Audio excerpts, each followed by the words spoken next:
வெண்ணிலவை பூவாய் வைப்பேனே, வானவிலையுடையாய் தைப்பேனே. உனக்காக ஏதும் செய்வேன், நீ எனக்கென செய்வாயோ. இந்த ஒரு ஜென்மம் போதாது, 7 ஜென்மம் எடுத்தும் தீராது. அந்த தெய்வம் உன்னை காக்க தினம் தொழுவேன் தவறாது. என்ன நான் கேட்பேன் தெரியாதா, இன்னமும் என் மனம் புரியாதா.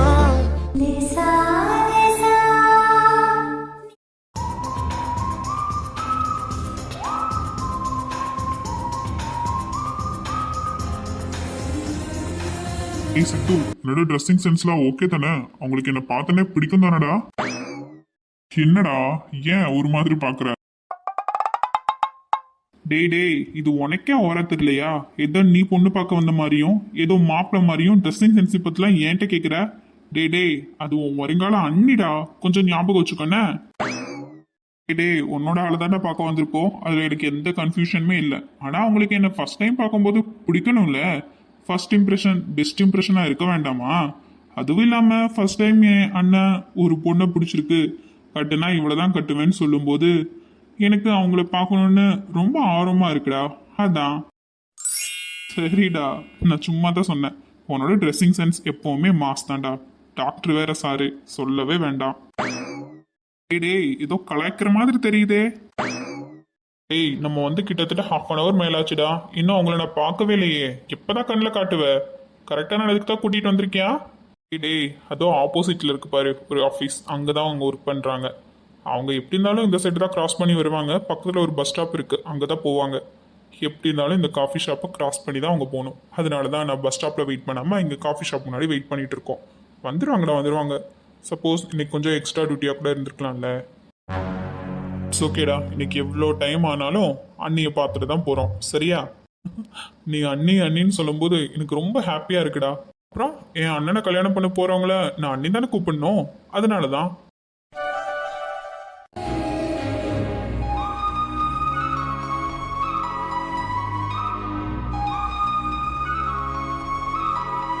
நீ சொன்ன மாதிரி கரெக்ட் டைம்க்கு வந்துட்டேனா?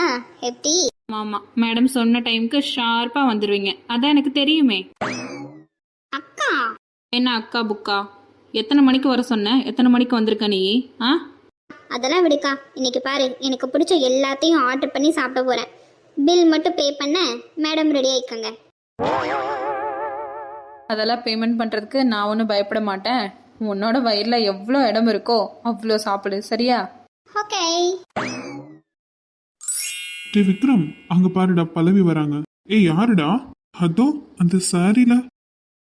ஏய் சித்தோண்ணா, நிஜமாவே அவங்க ரொம்ப அழகா இருக்காங்கடா. அக்கா இப்பவே சொல்லிட்டேன், எனக்கு பிடிச்சது நல்லா சாப்பிட்டு போறேன். ஆளு அதான் நானும் சொல்லிட்டேன்ல, உன் ஸ்டொமக் எவ்வளோ ஃபில் பண்ண முடியுமோ ஃபில் பண்ணிக்கோ, ஒன்றும் ப்ராப்ளம் இல்லை. டே விக்ரம், நீ நேற்று என்கிட்ட சொன்னியே காவியா மாதிரி ஒரு பொண்ணை பார்த்தேன்னு. அங்க பாருடா, பல்லவி பக்கத்துல அந்த பொண்ணுதான் இருக்கா. அப்படியே அச்சல் காவியா மாதிரி இருக்காடா. ஆமாண்டா, நான் சொன்னேன்ல, நீ நம்பல. இப்போ நீயே பாரு, உனக்கே ஷாக்கிங்கா தானே இருக்கு. அப்படியே காவியா மாதிரியே தாண்டா இருக்கா. ஆனா இந்த பொண்ணு எப்படி பல்லவி கூட வராங்க? ஒருவேளை அவங்க ஃப்ரெண்ட்ஸா இருப்பாங்களோ, இல்ல தெரிஞ்சவங்களா கூட இருக்கலாம்டா. சித்து சார், நீங்களா இங்க என்ன பண்றீங்க? அது வந்து பல்லவி, உங்களை பார்க்க தான் வந்தோம். உங்க ஆஃபீஸ் ஒர்க் முடிஞ்சு கண்டிப்பா நீங்க இந்த வழியே தான் வருவீங்கன்னு தெரியும். அதான் அப்படியே ஒரு காஃபி சாப்பிடலான்னு வெயிட் பண்ணோம். அட விக்ரம் சார், நீங்க என்ன இங்க காஃபி ஷாப் வந்தீங்களா? ஆமா பவித்ரா, நீ எப்படி இங்க உன் ஃப்ரெண்ட்ஸ் கூட வந்தியா? இல்ல சார், ஃப்ரெண்ட்ஸ் கூடலாம் வரல, அக்கா கூட வந்தேன். இதோ என் பக்கத்தில் நிற்கிறாங்கல்ல, இவங்க தான் என்னோட அக்கா பல்லவி. ஆப்போசிட் ஆஃபீஸில் தான் ஹெச்ஆரில் இருக்காங்க. நான் ஊர்லேருந்து வந்து ரொம்ப நாள் ஆச்சுல, அதான் அக்கா இன்னைக்கு ட்ரீட் தரேன்னு சொன்னாங்க, அதான் வந்தேன். அக்கா இவர் தான்க்கா டாக்டர் விக்ரம். நான் நேற்று கூட சொன்னேன்ல, என்ன சீதா அஜய் எல்லாரையும் சார் தான் வந்து ட்ராப் பண்ணார்னு. அவர் தான்க்கா. அதுவும் இல்லாமல் காவ்யா மெமோரியல் ஹாஸ்பிட்டல் கேள்விப்பட்டிருக்கல, அது சாரோட தான்க்கா. ஓ அப்படியா, இவர் தான் விக்ரம் சாரா? Hi sir, nice meeting you. அப்புறம் சித்தார்த் சார், இது என் தங்கச்சி பவித்ரா, ஃபைனல் இயர் மெடிசன் படிக்கிறா. அன்னைக்கு எங்கள் அப்பா கூட சொன்னாரே ரொம்ப புத்திசாலி பொண்ணுன்னு, அது இவ தான். ஹாய் பவித்ரா, எப்படி இருக்கீங்க? நான் நல்லா இருக்கேன் சார், நீங்கள் எப்படி இருக்கீங்க? நாங்களும் நல்லா இருக்கோம்மா. அன்னைக்கு உங்க அப்பா உங்களை பத்தி ரொம்ப பெருமையா சொன்னாரு. அவர் நினைச்ச மாதிரி நீங்க நல்லபடியா டாக்டர் ஆகி காமிக்கணும், சரிங்களா? கண்டிப்பா சார். ரொம்ப நேரமா வெயிட் பண்ணி டயர்ட் ஆயிடுச்சுங்க. உள்ள போய் உட்காந்து கொஞ்ச நேரம் பேசலாமா? ஒரு கப் காஃபி குடிக்கலாமா? இல்ல எனக்கும் சரியான பசி சார். வாங்க சார் உள்ள போலாம். அக்கா இவர் யாரு? உன்னோட எம்டியா? செம ஹேண்ட்ஸமா இருக்காருக்கா. பவி சும்மா இருடி, வாய் மூடு. இப்படிலாம் பேசக்கூடாது. ஏங்கா ஹேண்ட்ஸமா இருந்தா ஹேண்ட்ஸம் தானே சொல்ல முடியும், அதுல என்ன தப்பு? என்னாச்சு? ரெண்டு பேரும் ரகசியமா பேசிட்டு இருக்கீங்க. கொஞ்சம் சவுண்டா பேசினா நாங்களும் கேட்போம்ல. அதெல்லாம் ஒன்றும் இல்லை சார், சும்மா தான் பேசிட்டு இருந்தோம். ஆமா ஆமா சும்மா தான் பேசணும். ஹலோ, நான் கொஞ்சம் பேசலாமா? நானே என்ன இன்ட்ரோ கொடுத்துக்கிறேன். ஹாய் அண்ணி, நான் தான் விக்ரம். இந்த ஹேண்ட்ஸம் சித்தார்த் இருக்காரே, அவரோட ஒரே ஒரு தம்பி நான் தான். என்னது விக்ரம் சார், நீங்க இந்த ஹேண்ட்ஸம் சாரோட தம்பியா? ஆமாக்கா, இந்த ஹேண்ட்ஸம் சார் யாருன்னு என்கிட்ட சொல்லவே இல்லையே. அவரோட தம்பி தான் விக்ரம் சார்னா எனக்கு குழப்புதுக்கா. ப்ளீஸ் சார் யாருன்னு சொல்லுங்க. ஏன் பவித்ரா, நான் யாருன்னு அவ்வளோ முக்கியமா தெரியணுமா? கண்டிப்பா சார், விக்ரம் சாரை எனக்கு தெரியும். ஆனா அவரோட பிரதர் நீங்கன்னு தெரியாது. அப்புறம் அக்காவையும் உங்களுக்கு தெரிஞ்சிருக்கு. அதான் கன்ஃபியூஷன் ஆயிட்டேன். ஓகே கூல் பவித்ரா, நானே சொல்லிடுறேன். இதான் என் அண்ணன் சித்தார்த். அதாவது அன்னைக்கு உங்க வீட்டுக்கு அட்ரஸ் மாதிரி வந்து உங்க அக்காவை பொண்ணு பார்க்க வந்தாரு, அதே மாப்பிள்ள சித்தார்த் இவர் தான். வாட், நிஜமாவா? அக்கா இவர் தான் அந்த மாப்பிள்ளையா? சித்தார்த் சார், இவகிட்ட உங்களை பற்றி சொல்லியிருக்கேன். ஆனால் நீங்கள் தான் அந்த மாப்பிள்ளைன்னு சொல்லலை. அதான் இவ்வளோ ஷாக் ஆகிறா. இட்ஸ் ஓகே பல்லவி, இதுல என்ன இருக்கு? அதான் இப்போ நான் யாருன்னு பவித்ராக்கு கிளாரிஃபை ஆயிடுச்சு. ஸோ நோ கன்ஃபியூஷன் இனி. அண்ணி சாரி, நான் உங்களை அண்ணினை கூப்பிடலாமா? உங்களுக்கு எதுவும் ப்ராப்ளம் இல்லையே? அது விக்ரம் சார், நான் எப்படி இப்போவே உங்களுக்கு அண்ணியாக முடியும்? அது முறையாக இருக்காதுல்ல. இது விக்ரம், இதுல உனக்கு டவுட் வேறவா? நீ தாராளமா பல்லவியா அண்ணின்னே கூப்பிடலாம். இதுக்கு எத்தனை நாட்கள் ஆனாலும் சரி, மாசங்கள் ஆனாலும் சரி, வருஷங்கள் ஆனாலும் சரி, உனக்கு அண்ணியாக போறவங்க இவங்க தான். அதுல எனக்கு எந்த சந்தேகமும் இல்லை. அதனால நீ உரிமையாவே இவங்கள அண்ணின்னு கூப்பிடலாம். பரவாயில்லையே, இந்த ஹேண்ட்ஸம் சார் நம்ம அக்கா மேல இவ்வளோ லவ் வச்சிருக்காரு. செம கான்ஃபிடென்ட் தான். நிஜமாவே அக்காவுக்கு ஏத்த ஜோடி இவர் தான். எப்படியாவது அக்காவை சம்மதிக்க வச்சுடணும். வீட்டுக்கு போய் கவனிச்சுக்கலாம். சரி விக்ரம், உங்களுக்கு எப்படி தோணுதோ அப்படியே கூப்பிடுங்க. ஆனால் உங்கள் அண்ணன் எதிர்பார்க்குற அந்த அண்ணிங்கிற வார்த்தைக்கு இப்போதைக்கு எனக்கு தகுதி இருக்கான்னு தெரியல. இருந்தாலும் உங்கள் விருப்பம். பாருங்க அண்ணி, என் அண்ணன் இத்தனை வருஷத்துல ஒரு பொண்ணை பிடிச்சிருக்கு, இவ்வளவுதான் கல்யாணம் பண்ணிப்பேன்னு சொன்னதே இல்லை. ஆனா உங்களை பார்த்த அடுத்த நிமிஷமே முடிவு பண்ணிட்டான். உங்களுக்காக அவன் எதையுமே செய்வான். எவ்வளவு தடைகள் வந்தாலும் உங்களை விட்டு போக மாட்டான்.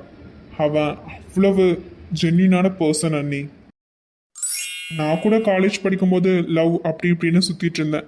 ஆனா என் அண்ணன் படிக்கும்போது டாப்பரா இருந்தான். இப்போ பிஸ்னஸ்ல நம்பர் 1. அவனுக்கு ஒரு விஷயத்த பிடிச்சிட்டா அதுக்காக எவ்வளோ ரிஸ்க்கும் எடுப்பான். நீங்க டைம் எடுத்துக்கோங்க அண்ணி, நிதானமா யோசிங்க. இப்போ இல்லாட்டியும் அவனோட அன்பு உங்களுக்கு கண்டிப்பா புரியும். நீங்கள் சொல்ல வர்றது எல்லாமே எனக்கு நல்லாவே புரியுது விக்ரம். கண்டிப்பாக நான் டைம் எடுத்து யோசிக்கிறேன். பல்லவி, வேற ஏதாச்சும் சாப்பிட்றீங்களா? ஆர்டர் பண்ணட்டா? இல்லை சார், எனக்கு இதுவே போதும். ஏ பவி. சொல்லுங்க சார். இல்லை, அவங்க 2 பேரும் கொஞ்சம் தனியாக டைம் ஸ்பெண்ட் பண்ணால் நல்லா இருக்கும்னு நினைக்கிறேன். என் கூட வெளியே வரியா? நான் வெளியே உனக்கு கம்பெனி கொடுக்குறேன். உனக்கு பிடிச்சதெல்லாம் ஆர்டர் பண்ணி நீ சாப்பிட்டு, நானும் உனக்கு கம்பெனி கொடுக்குறேன். ஓகேவா? சார் நிஜமாவே உங்கள் அண்ணன் ரொம்ப ஹேண்ட்ஸமாக இருக்காரு. அதுவும் இல்லாமல் எங்கள் அக்காவுக்கு மேட்சிங்கான பேர் தான். அவர் நிஜமாவே எங்கள் அக்காவை உண்மையாக லவ் பண்ணுறாருன்னு எனக்கு புரியுது. ஆனால் அக்கா கொஞ்சம் தயங்குறதுக்கு காரணம் இருக்குது. ஆனால் சீக்கிரமாகவே அவளும் ஓகே சொல்லிடுவா. அப்படி இல்லாட்டி நானே ஓகே சொல்ல வச்சிடுறேன். ஓகேங்களா? சரி அவங்க 2 டைம் ஸ்பெண்ட் பண்ணட்டும். நம்ம போய் வெளியே நல்லா சாப்பிட்லாம். ஓகேங்களா சார்? தேங்க்ஸ் பவி, நீ டக்குன்னு புரிஞ்சுப்பன்னு நான் நினச்சி கூட பார்க்கல. உண்மையிலே உனக்கு பிரில்லியண்ட்டான மைண்டு தான். சரி வா, நம்ம வெளியே போகலாம். Thank you sir.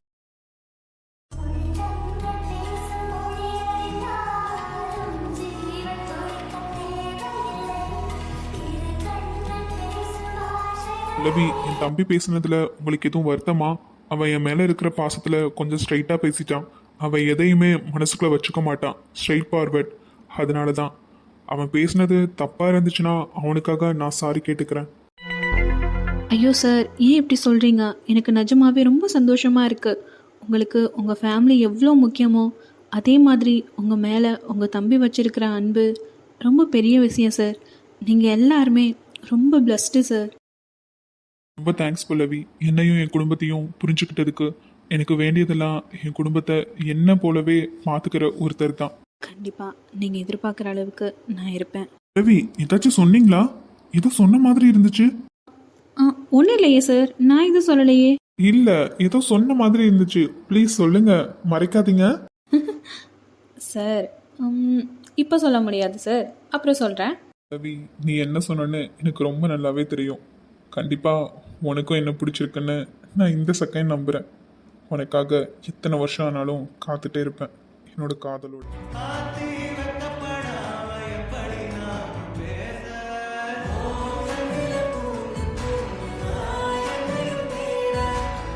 ரவி, உங்களை சுத்தி என்னென்ன நடக்குது, யார் இதுக்கு காரணம்னு சீக்கிரமாவே கண்டுபிடிச்சிட்டு உங்களுக்கு அப்டேட் பண்றேன். ஏன்னா ஒரு பொண்ணோட பேரை கெடுக்கிற எவனையும் நான் சும்மா விட மாட்டேன். எனக்கு கூட நியூஸை பார்த்தீங்களா? ராக் ஸ்டார் அபிஷேக்கும் ஒரு பொண்ணுக்கும் தேவையில்லாம தப்பான நியூஸை பரப்பிட்டாங்க.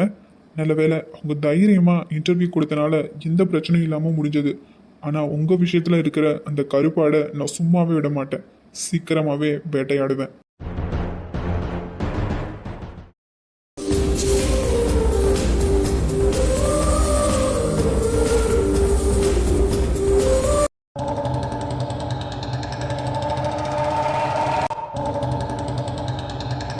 என்னதாங்க, பவியும் பல்லவியும் நிக்கிறாங்க, பக்கத்துல 2 பசங்க இருக்காங்களே. என்ன நடக்குதுங்க? இவன் அன்னைக்கு அட்ரஸ் மாதிரி வந்த அந்த மாப்பிள்ள தானே? இவ கூட எப்படி பல்லவி இப்படி சிரிச்சு சிரிச்சு பேசிட்டு இருக்கா? போற பக்கம் பார்த்தா ஒன்னும் சரியில்லையே. இதை இப்படியே விட்டா நமக்கு தான் பிரச்சனை. முதல்ல இதுக்கு ஒரு வழி பண்ணணும். பாஸ்கரா,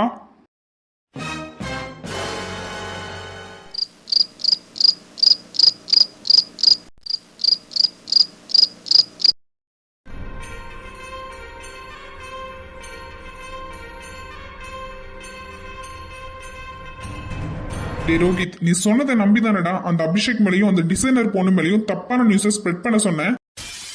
நீ ஒன்னு பிளான் பண்ணி கொடுத்த. ஆனா இங்க வேற மாதிரி நடக்குதே. இந்த விஷயம் அட்லீஸ்ட் கொஞ்ச நாளாவது மக்கள் கிட்ட பேசப்படணும் பார்த்தா ஒரு நாள் கூட தாங்கல.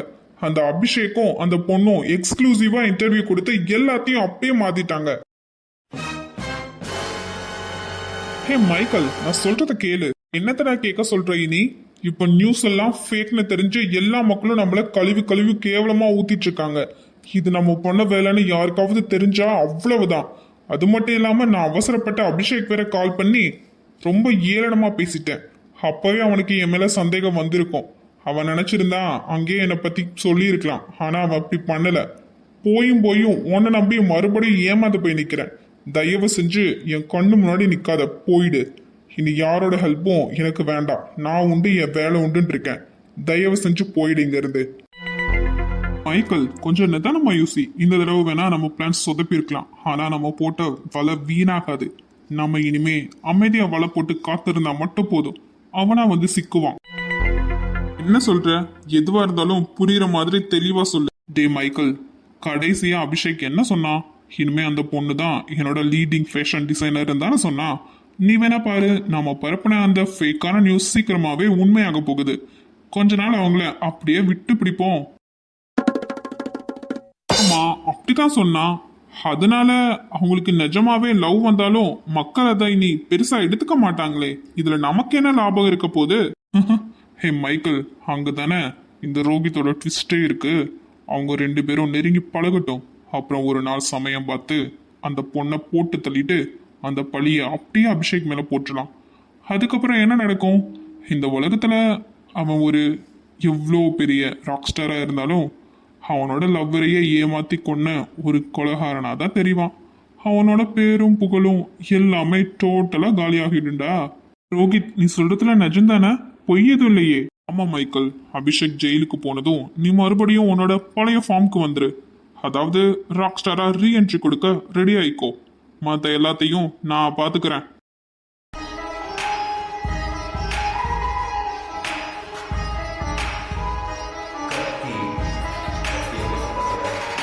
டேய் அபிஷேக், இன்னைக்கு நீ இன்டர்வியூல பேசின விதம் நிஜமாவே சூப்பர்டா.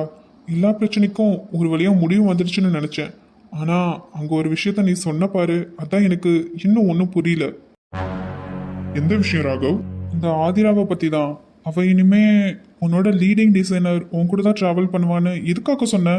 எனக்கு தெரியும் நீ எந்த காரணம் இல்லாம ஒரு முடிவு எடுக்க மாட்டேன்னு. இதுக்கு பின்னாடி என்ன பிளான் இருக்கு? கரெக்டா கேட்ட ராகவ். ஆதிராவை என் ஃபேஷன் டிசைனரா அப்பாயின்மெண்ட் பண்ண போறது உண்மைதான். ஆனா அதுக்கு பின்னாடி ஒரு பயம் இருக்குடா.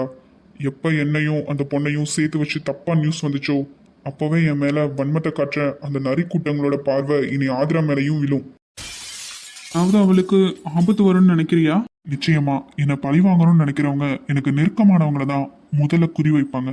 என்னால ஒரு பொண்ணோட உயிருக்கு எந்த ஆபத்தும் வரக்கூடாது ராகவ். எனக்கு இன்னும் அந்த வழி மறக்கவே இல்லை.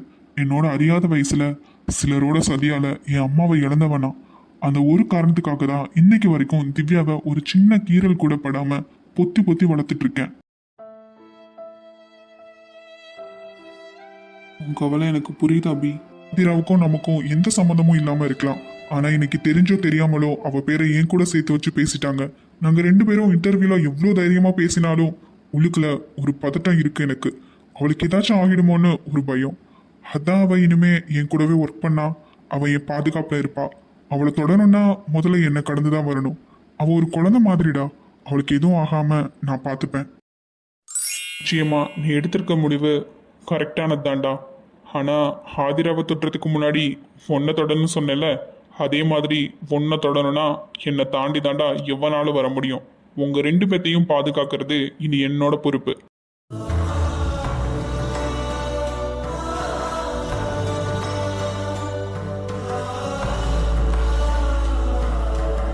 சரிடா, இனி எதையும் போட்டு யோசிக்காம ரிலாக்ஸா தூங்கு. வா போலாம். இல்லடா, நீ போய் தூங்கு. நான் கொஞ்ச நேரம் இங்க இருந்துட்டு வரேனே. சரி மாப்பிள்ள. நேரம் அவ தூங்கிருப்பாடா. என்ன பண்றான்னு தெரியல. ஆனா என்னால அவளுக்கு எந்த வித ப்ராப்ளமும் வராம நான் இனி பாத்துக்கணும். இதுக்காக இந்த கடவுள் இப்படி ஒரு சோதனை நடத்திருக்காருன்னு எனக்கு தெரியல. ஆனா என்னால உனக்கு எந்த வித ப்ராப்ளமும் வரக்கூடாது. வராம நான் பார்த்துப்பேன். உனக்கு பாதுகாப்பா மட்டும்